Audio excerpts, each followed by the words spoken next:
দর্শক, জৈব সার বা কম্পোস্ট তৈরি করার জন্য কত সুন্দর এখানে পচা ফলমূল, শাকসবজি ইত্যাদি কত সুন্দরভাবে বিছানো হয়েছে। এটা একটা কম্পোস্ট বা জৈব সারের বিন। এটার ভিতরে খাদ্যদ্রব্য এবং পচা শাকসবজি, ফলমূল সুন্দরভাবে এখানে সমান্তরালভাবে বিছানো হয়। এর উপরে পরবর্তীতে কাঠের গুঁড়ি এবং কার্টুনের গুঁড়া এগুলো দিয়ে এই যে আস্তরটা, এই আস্তরটাকে সম্পূর্ণভাবে ঢেকে 3 মাস সুন্দরভাবে এখানে রাখা হয়।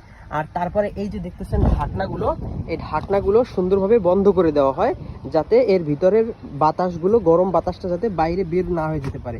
তারপরে ভিতরে বসে এগুলো সম্পূর্ণ পচনশীল হয়ে একেবারে মিক্স হয়ে যায় ওই কাঠের গুঁড়ো এবং কার্টুনের পাউডারের সাথে, এবং আস্তে আস্তে এটা 3 মাস পরে এটা একটা জৈব সারে পরিণত হয়, যেগুলো গাছে দিলে দ্রুত গাছ বর্ধনশীল হয় এবং গাছ সুন্দর হয়, গাছে ফলন আসে, সতেজ হয়।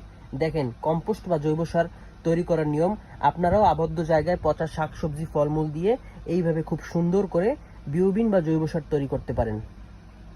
ভিডিওটি যদি ভালো লেগে থাকে অবশ্যই লাইক, কমেন্ট, শেয়ার দিয়ে পাশে থাকুন।